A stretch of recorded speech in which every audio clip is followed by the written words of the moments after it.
are making a soup. It's called Zuppa Toscana. It is a soup that I actually found on the internet. It's not a traditional Italian family recipe that I always make, but this one is an absolute hit. It has sausage, it has bacon, it has onion, it has cheese, it has cream, it has white wine, it has fennel. By the way, that's what makes this dish. That's the secret spice. There's so many levels of ingredients that it just knocks it out of the park. It's so good. So first things first, when you don't know a recipe like family traditional recipe by heart and you're following something, the first thing that you want to do is look at the list of ingredients and prep them. That's the most important part, and that's the most time-consuming part.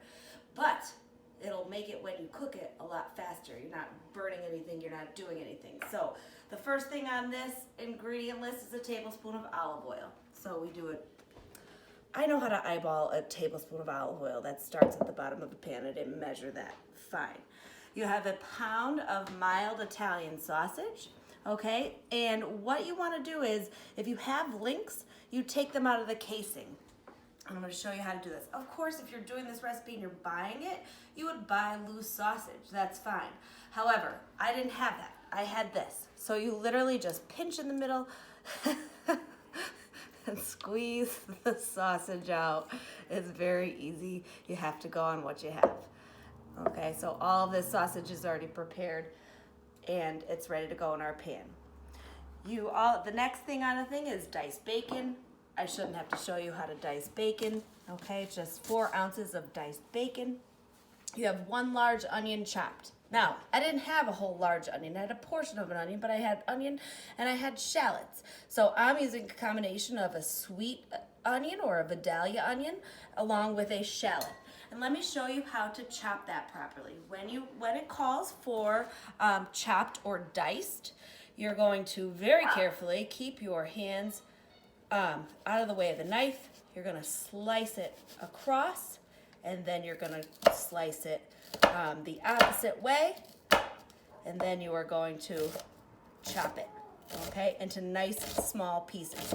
The good thing about onion is that it dissolves, so that's going to be the first ingredient that we're going to be putting in the pan, okay, and then that's not good.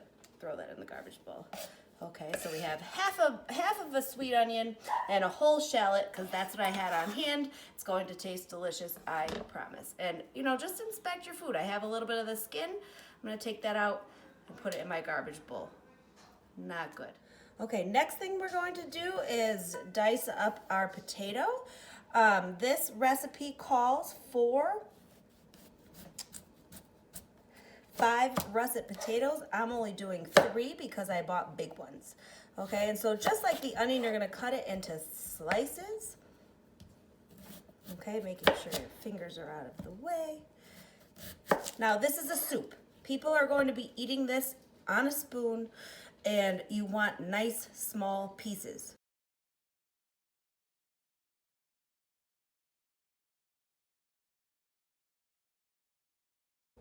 Okay, this recipe calls for 6 cloves of garlic. I'm only going to use 2 because I really don't need it to overpower the flavor. You don't even need to use it at all. If I was making this for my mother, who's allergic to garlic, if you can believe it, I wouldn't put any. So 6 is excessive. It calls for it to be minced. You can buy a jar of minced garlic, that's fine. You could also chop this.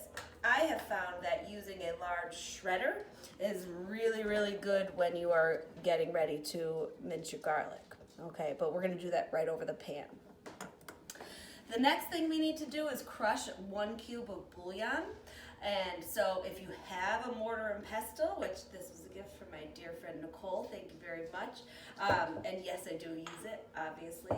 You would use this to crush your bouillon. If you don't have this tool, then anything that you can kind of contain it and smash something up is going to be awesome to use. So you literally just undo this and smash up your bouillon and make sure it's nice and fine.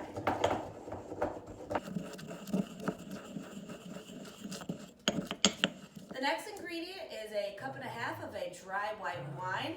Again, I know I say it every time, I'll say it again, buy a good wine that you are also also going to drink. If you're going to put it in your food and eat it, it should be good enough to drink. So keep that rule in mind. So 1.5 cups of that. The next ingredient is actually ground fennel. Okay, now fennel is usually put inside of sausage. I bought sausage that doesn't have it, but this has a great aroma and a great flavor. And you use a teaspoon of this. And I've already ground up my fennel. I am lucky enough to have a NutriBullet, so that it comes with this attachment that you can use to grind herbs and things. You could also make smoothies. So if you have a coffee grinder, that's going to be a good tool to use to grind your fennel. Oh, it already smells so good. It's like licorice almost. Okay, so here's the process. Doing a soup like this is all about layering the flavors. So the first flavor is going to be browning the sausage. So you put a tablespoon of your olive oil into a nice stock pan. This pan was actually given to me by my other friend, Nicole, so it's coming in handy for this recipe. And now we have our sausage that either you've decased or you bought it in bulk and that was already without the skin. You're gonna put that in the pan.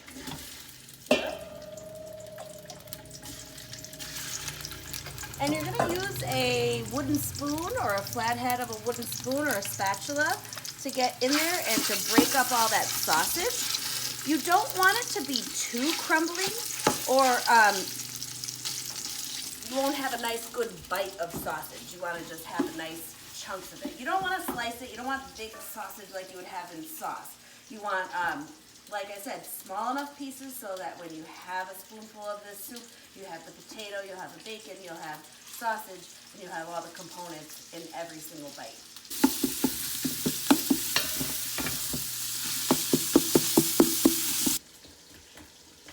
The sausage is ready. You are going to transfer that to another plate. Okay.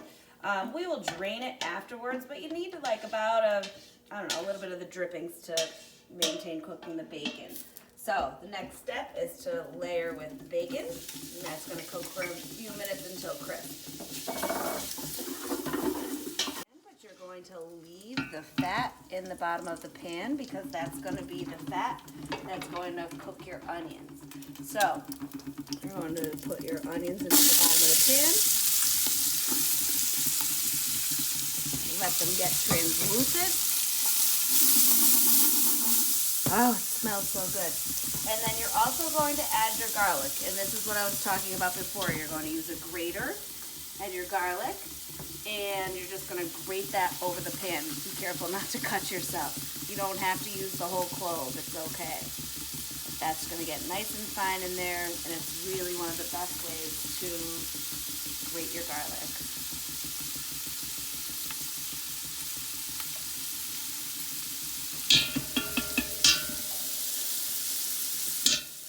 After about 5 minutes of the onions and the garlic getting translucent, you're going to use white wine. Put that into the pan. It's not only the flavor of the wine, but it also helps release all of the fat and the little bits on the bottom of the pan, and it deglazes the pan. So everything that we've already started begins this layering process of the soup. So the next part of this process, after we've let that simmer for a little while, is our chicken broth. And we're going to put our chicken broth. It's like one of those boxes of chicken broth, okay, whatever brand you like. Of course, it would be best if you made your own chicken broth. I don't know if you know how to do that, but the best thing is to get a rotisserie chicken from Costco or from ShopRite or wherever you shop.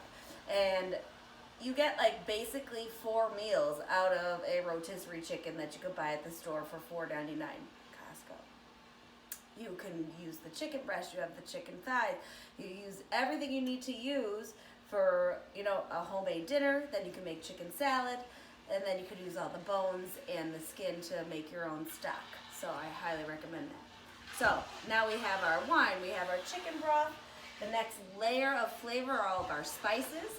So remember I talked about the ground up fennel. You're going to put the ground up fennel.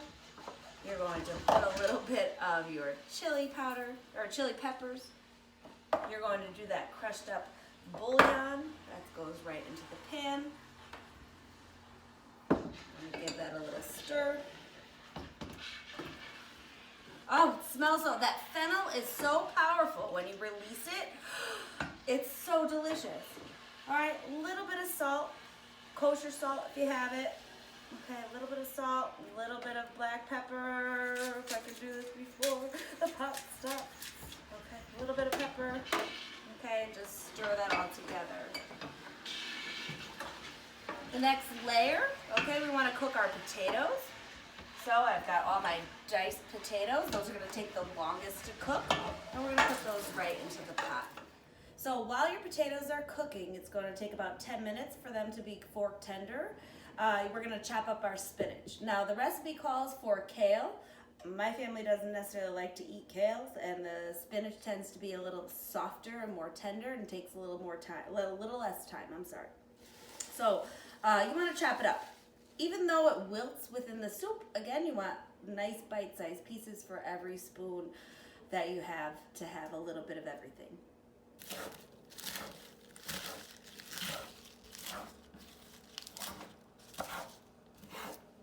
The potatoes are finally done. It's more than 10 minutes. It's 20 minutes for sure. Oh, that's hot. So you want to make sure they're done before you do the next step. We're going to lower our heat. We are going to add our spinach or kale if you're using kale, or you can use a mixture of both. Why not? Mix it up. That's all going to wilt and be delicious. And you're going to do 1.5 cups of heavy cream, light cream, half and half, milk if you want, just to give this a creamy flavor. I'm using light cream tonight. So besides the cream, besides the spinach, we're going to put our meat that we cooked back into the pot. Oh yeah, put all of that in there. That's the yumminess. We're going to stir all that together. That's the rest of the cream. I didn't have enough. And then you're going to add, I use pecorino romano. If you like Parmesan, use Parmesan. Okay, this is all coming together. It's been simmering together about 3 to 5 minutes. All those flavors are great. And now we're ready to plate it. Now.